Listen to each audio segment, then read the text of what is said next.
Welcome to the Philosopher's Bench, even though we don't have a bench, but two chairs because it's raining outside. I am Peter Kreeft, and this is Father Ron Tacelli. We both teach philosophy at Boston College, and we've been asked to address the question, facing death. Sounds like a cheery question, doesn't it? It can be. It can be. And if you look on death, if it's possible to look on death as a friend, if it's possible, then it can be a cheery topic. But when you look at death from a certain angle, in a certain way, and I would say the kind of immediate reaction that people have to death and the inevitability of death is one that isn't cheery.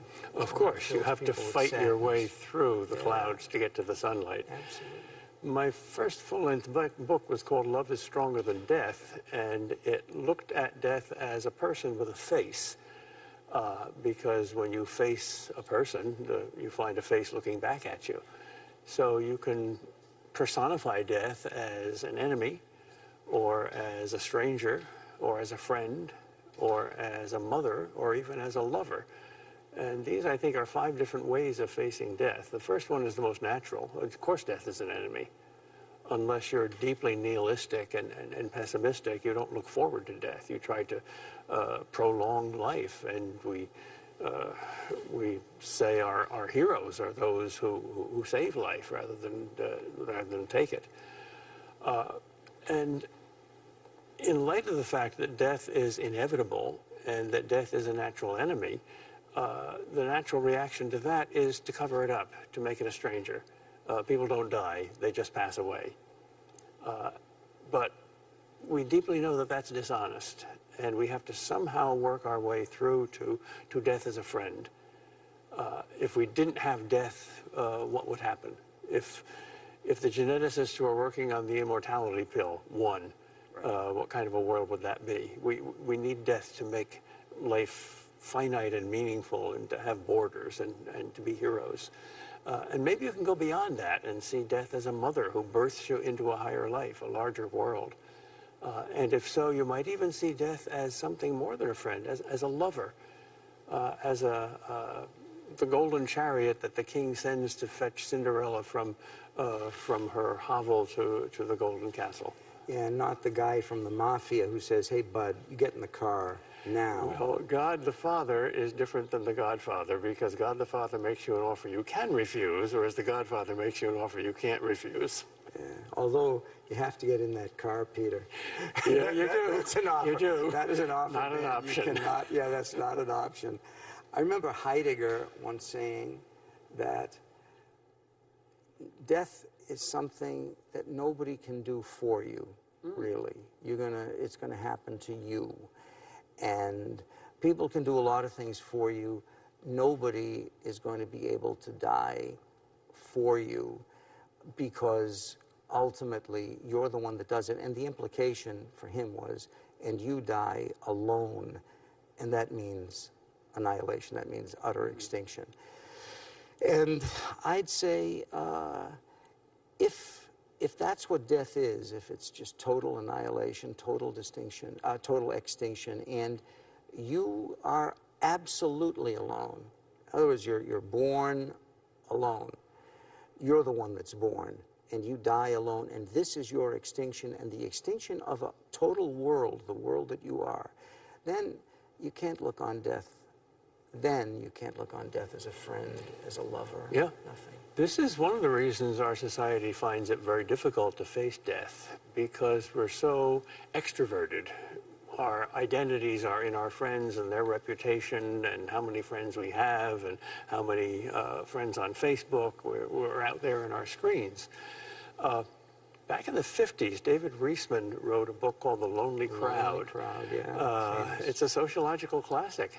He says for almost the first time in history, we don't just have a collective consciousness. We have a consciousness that is not our meaning and our value doesn't come from ourselves anymore. It comes from other people. Now, if it comes from God, that's different. And in Christianity, you don't die alone, because you die with Christ. He transforms the meaning of death. He doesn't take you out of it, but he takes you through it. But if you don't have that, what do you have left? Amazing that you say that. I was recently thinking about various arguments for the immortality of the soul, for survival, and so forth.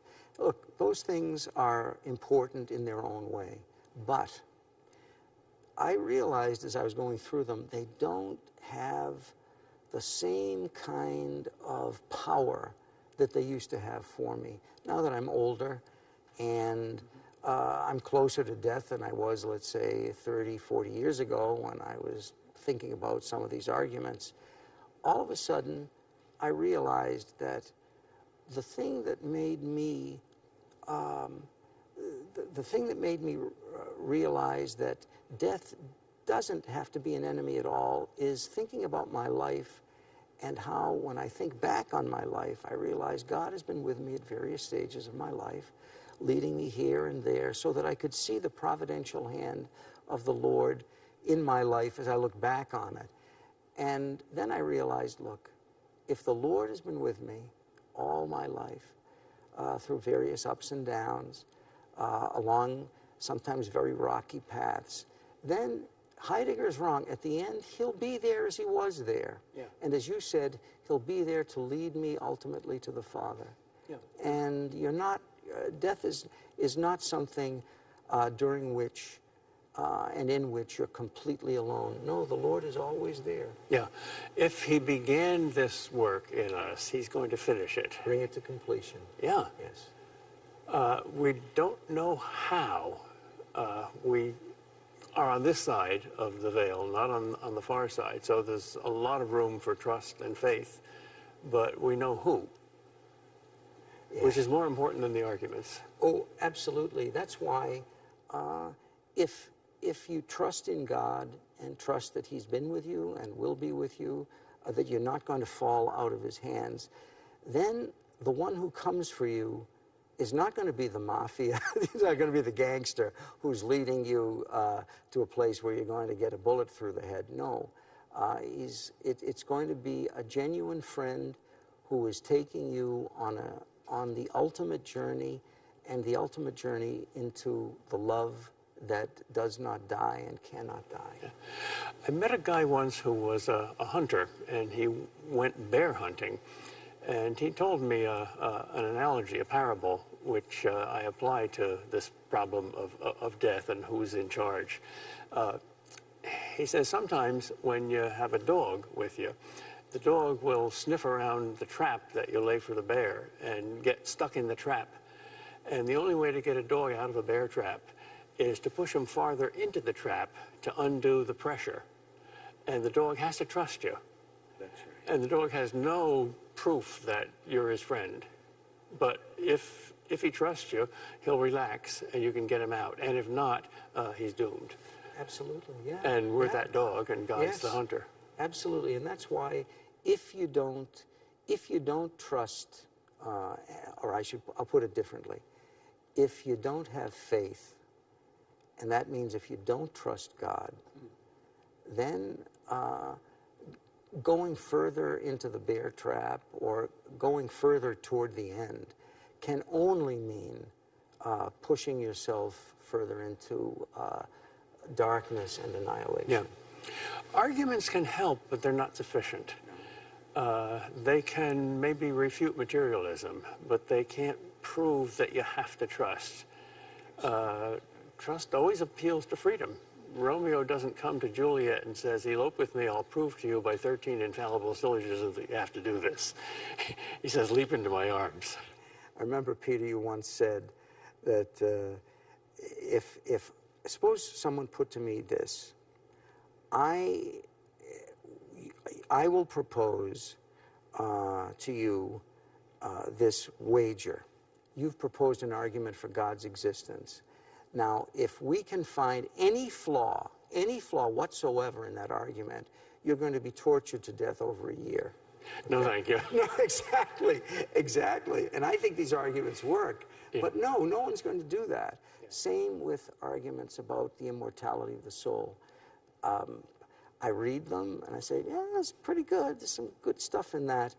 But the kind of ultimate trust that you need when you are facing the end of this life, when all of the earthly goods are being taken from you, and they're going to be taken from you either right away, all at once, or gradually over time, then that's when the ultimate kind of trust has got to be there in your heart.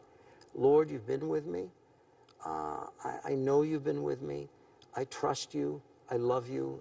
And then it seems to me it's possible to face death not only as a friend, but, as you said, a kind of mother that is going to give birth to you into eternity. And that test comes, for most of us, quite a few times before our own death, when someone that we love very deeply dies. Absolutely. You identify, if you really love that person, more with them than with you. You would gladly die in their place. So that's an even tougher experience than your own death, especially if a parent experiences the death of a child, or a very young and tragic death. What do you do there? Well, God puts you through the spring training, so to speak, so that when you play the real game with yourself, you're prepared. You either trust him with that person that you love, or you don't. Yeah. And, you know, in those terrible, tragic circumstances, I've seen it happen where a person has gone through the various stages of grief, a mom, let's say. Talk about one case in particular where her young son died of a terrible disease. And ultimately, she had to trust. She was very angry at first, deeply wounded, deeply hurt, horribly distressed at her boy's sickness and the pain that he was going through and all the rest of it, what she had to see. But ultimately she realized that her boy's life had meaning, and it had to have meaning even in his dying, or it had no meaning whatsoever. Yeah. Yeah. And that her pain and her love for him was a sign of the meaning that his life had. Yeah. And so she made, I hate to put it this way, that she made a kind of transition, but she grew into a deep, and I mean deep, acceptance of his life. That means also his illness and his death. That he had meaning, dignity, beauty, worth through all of these stages. Yep, yep. Otherwise, she said, his life would be meaningless. Yeah. Viktor Frankl talks about that transition in his wonderful little book, Man's Search for Meaning, which comes out of the Auschwitz concentration camp. He was a Freudian psychologist who discovered that Freud was utterly inadequate in explaining suffering and death. And he noticed that many of his fellow prisoners who were the least privileged and the most sickly survived, and many of the stronger and healthier ones who got privileges died. And he wondered why. It wasn't Freud's pleasure principle. It wasn't Adler's power principle. It wasn't Jung's integration principle. It was something else. And he discovered that it was finding a meaning in their suffering and their death. And if they do that, they have a strength of life that's unparalleled. That's true for all of us. And it's true at many times in our lives. There is a great German poet, Angelus Silesius, and one of his poems goes something like this in English translation. You ask me, dear Christian, where God has set his throne on earth, right there in you, where he is bringing you, his child, to birth. Which means that we are being born over and over again, many times in our lives, and that what's being brought to birth is us. Mm-hmm. And it's us as God's children, and as surer and surer, clearer and clearer signs of his own life in this world, which we bear. And for Silesius, and for me, and not just for him, that's true across our lives when we trust in God, and trust God enough to make a step, a good step, in the direction he wants us to make. It's sometimes fearful, we don't know, because we're young, we don't know exactly what this is going to lead to. But he's with us, and we do what Jesus wants, and we find when we take those steps, sometimes in darkness, sometimes in fear, we find that we develop and we find that we grow, and something in us is born that wasn't born before. Yeah, where our experience of going through the little deaths and finding a higher life can give us grounds for belief that that's true of the big death, too. Of the big, yes. Of the difference, though, is that what Angela Silesius says is profoundly true, and that birth analogy is a great one. But the difference is that we can freely choose to be born or not. That's the thing that Frankl discovered. Those prisoners who asked the question, why am I suffering? There doesn't seem to be any meaning to this. What's going on? Some of them just addressed life itself. They were agnostic. Some of them addressed God. Why are you doing this to me? Nobody got a direct answer, but they all got the chance to turn a corner and to believe that there was an answer, and that it was not that they were asking life or they were asking God the question. He was asking them the question, and they had to answer it. Yeah, that's why when we are born or reborn, we do have a say in that. Yeah.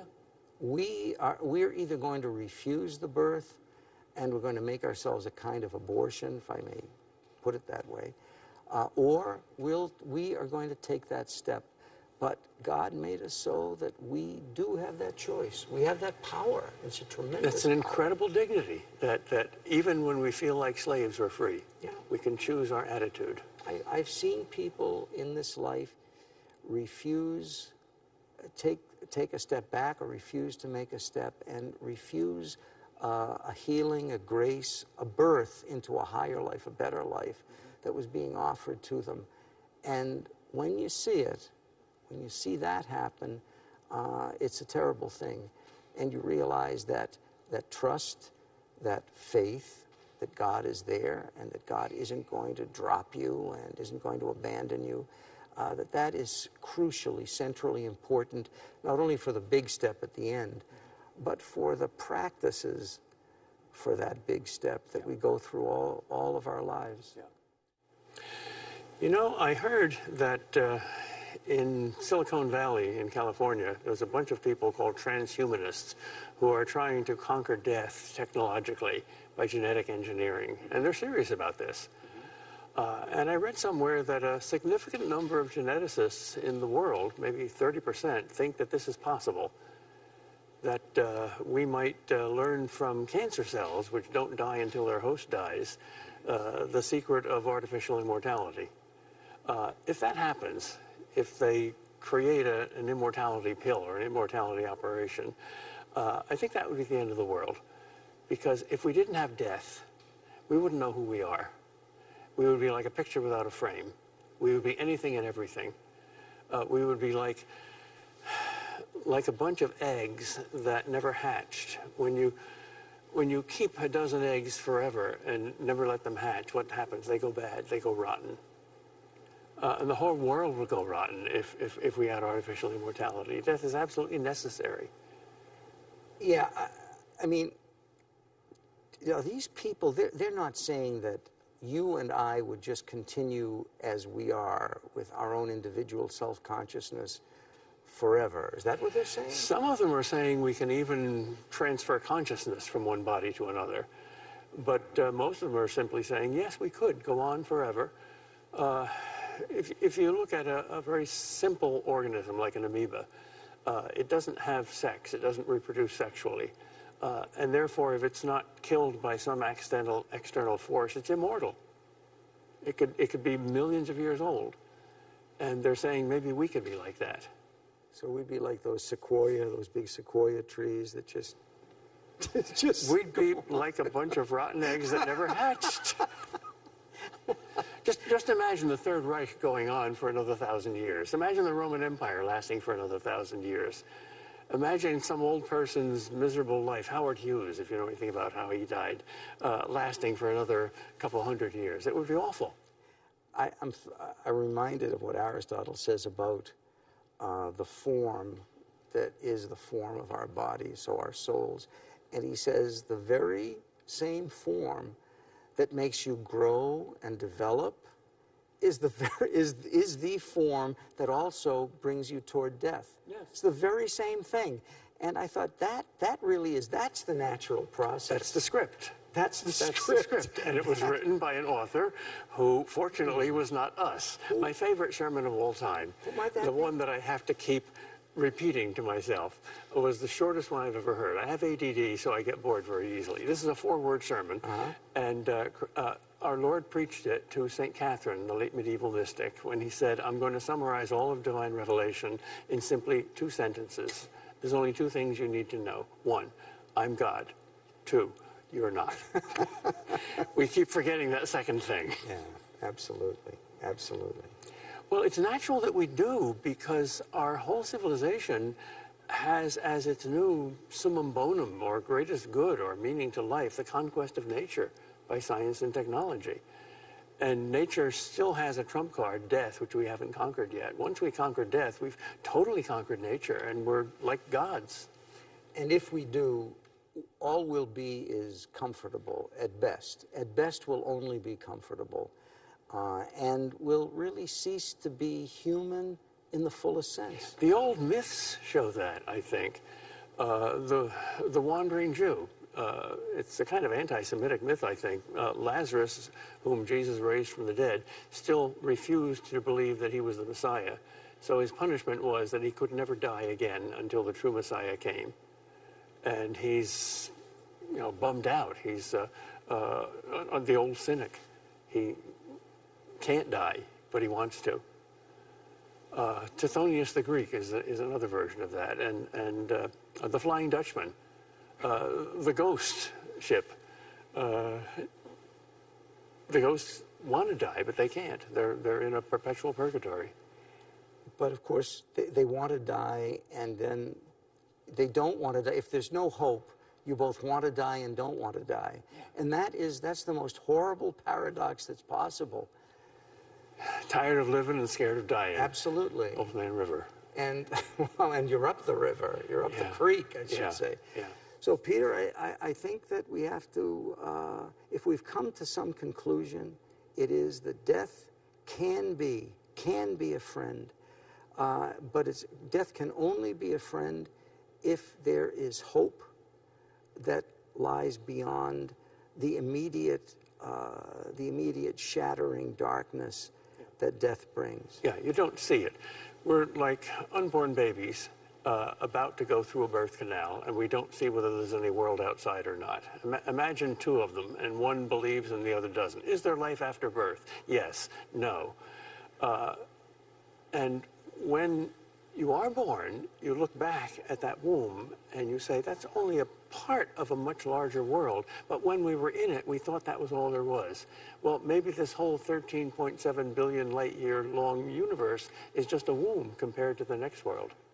And if you don't believe there's a life or a hope beyond, then it's like going in a dark tunnel and seeing a light. And it's either going to be a light that brings happiness, that brings joy, that brings a kind of transforming peace, or it's going to be a freight train coming at you. Yeah. One or the other. The door looks dark on this side. It's certainly possible to believe that it's light on the other side. There's no proof that it isn't. Once again, it's a Pascal's wager. God and immortality, it's a package deal. And if you look back on your life and you see that the Lord has been with you, then you can, it seems to me, trust and trust very deeply that the Lord will lead you through that final passageway into eternity. You must, because it's certainly not in your hands. Absolutely. Well, thank you for listening to The Philosopher's Bench.